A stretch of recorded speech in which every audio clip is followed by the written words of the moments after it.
This video is an addendum to a collaboration essay I made with fellow video essayist Bretta35, where we studied Rouge's psychology and censorship over the years, and the impact those might have on fans who are inspired by her.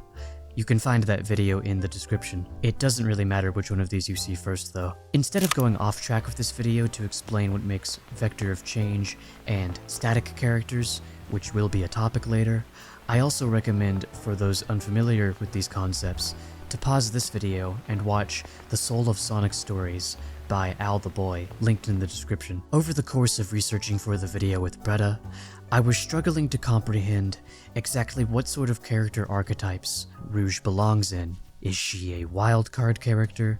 A vector of change? Is she static? A femme fatale? A combination of some, if not all of these? Well, as to not bloat Bretta's video with an unrelated topic, I'm going to do my best here to figure out exactly how to classify our favorite big-eared jewel thief.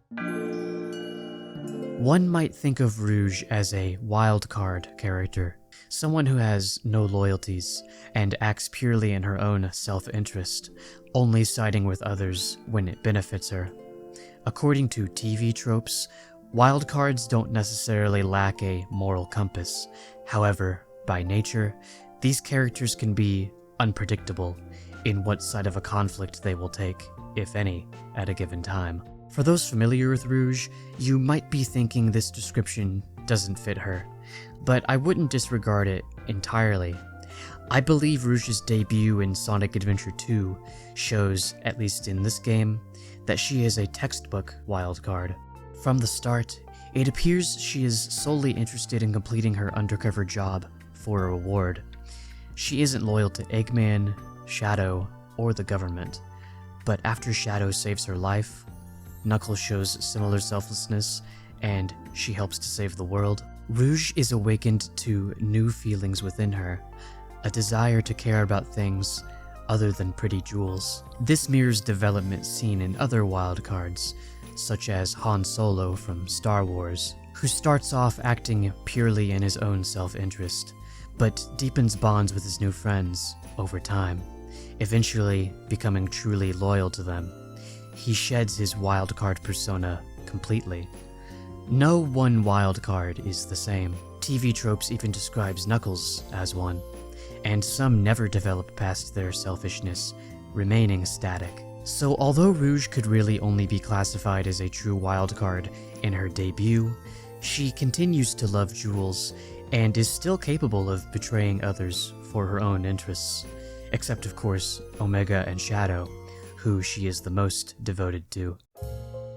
If you've seen Al the Boy's video, you know that, in his best portrayals, Sonic is a living embodiment of the themes and lessons of the narratives he takes part in. He lives his best life, and, in doing so, empowers others to do the same for themselves. But does Rouge fit a similar role? Well, I believe everyone who takes action impacts the lives of others to some capacity.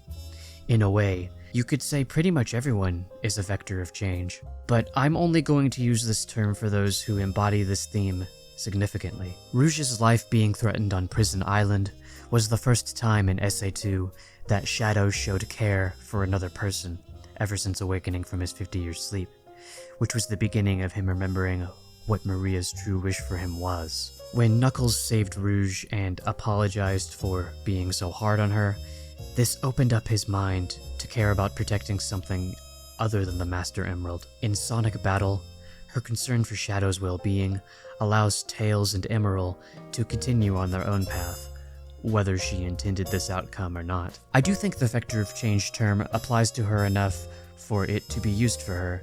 However, I wouldn't call it her most prominent characteristic. It wouldn't be the first term I'd use when talking about Rouge. You can probably already guess that I would hesitate to call Rouge a static character. As stated in the wildcard section, Rouge does change at some point in her journey.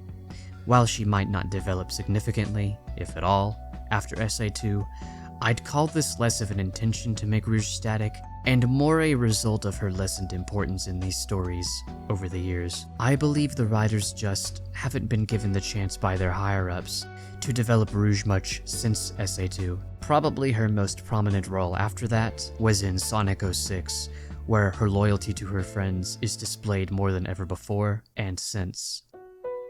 Some might consider Rouge to be a femme fatale, and I wouldn't blame them for it. Based on her design and some scenes many of us probably grew up on, it can be easy to think of her in such a way.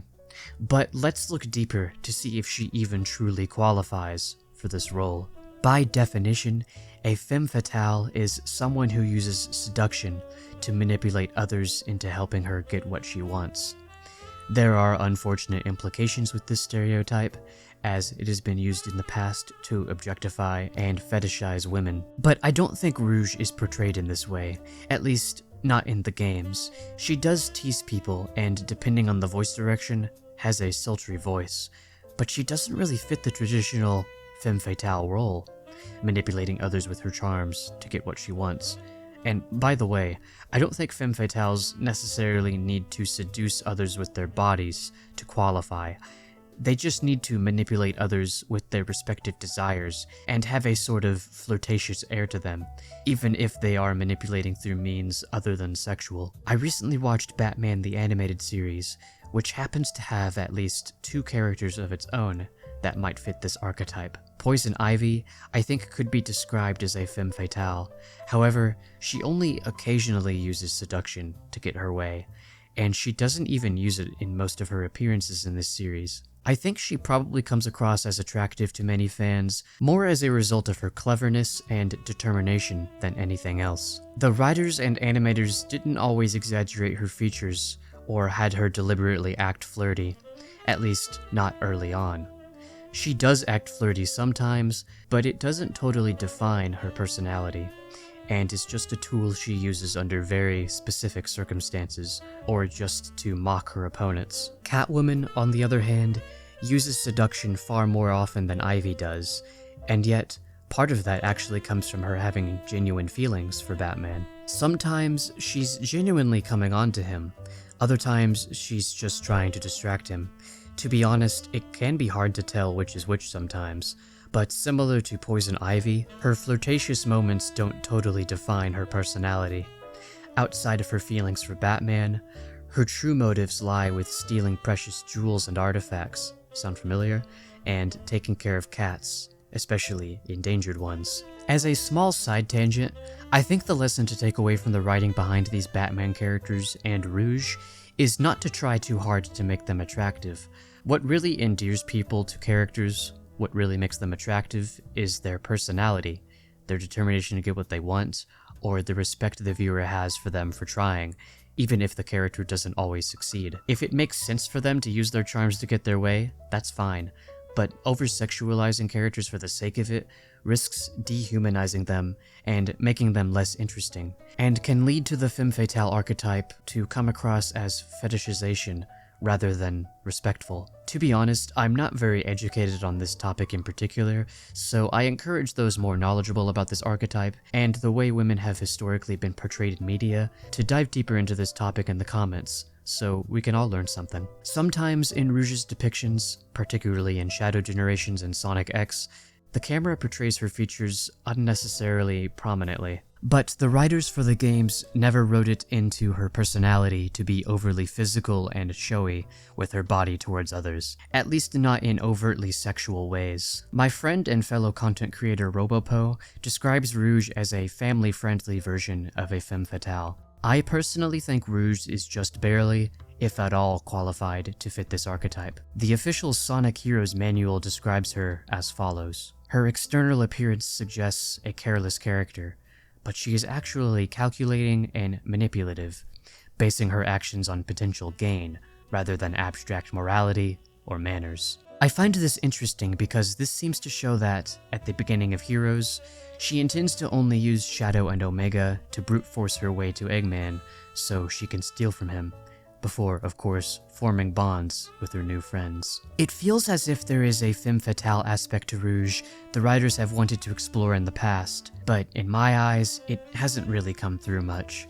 past her first couple of appearances. There are times in Sonic X where Rouge baits others into doing what she wants by promising them something they desire, and I'm willing to believe Game Rouge would do the same, if only the writers were given the opportunity. But until then, I just can't see her as a true femme fatale.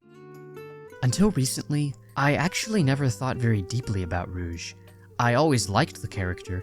She's funny and charismatic, but once I began wondering what a video analyzing her would be about, I had initially come to the conclusion that she's a static, vector of change type character, not too dissimilar from Sonic himself. But as I paid closer attention to Rouge, I realized she isn't exactly who I originally perceived her to be, which I suppose is fitting, considering she's literally a spy. Call it a misconception, if you will, and maybe this misconception is a mistake of my own, or influenced by how others in the fandom have perceived her. If you imagine Rouge as someone who uses seduction to get what she wants, your view on her might be flawed, and, like me, you might not have been paying much attention to her, or haven't played these games in so long that your vision of her has been altered by how some online have portrayed her. In conclusion, I would most consider her to be a loyal friend who has evolved from her wildcard persona. She has light femme fatale themes and unintentionally influences change in others when pursuing her own goals. And with that, thank you very much for watching. If you have any disagreements, I encourage you to leave a comment and challenge my conclusions here. Just please do so constructively and politely. With this video and my collab with Bretta, I want to encourage more discussions around Rouge that don't solely focus on her sex appeal, or current lack thereof for some. I'm not saying the usual shouldn't be discussed, as long as it doesn't get too weird, but the character also deserves to be discussed with respect, and to be analyzed for her other traits as well. It's not like you can hurt a fictional character's feelings, of course, but I've recently learned that there's more to Rouge than I realized for the longest time. And in regards to that, we've actually been getting a lot of comments on the Bretta collab video, where people were saying the same thing. I'd appreciate it if you liked and subscribed as well, and if you want to have real-time discussions with me about this franchise, you can catch my streams on YouTube and Twitch on Tuesdays through Saturdays, starting at 3 p.m. Central Standard Time. And as a wise Etika once said, take care of yourselves and have yourself a damn good one.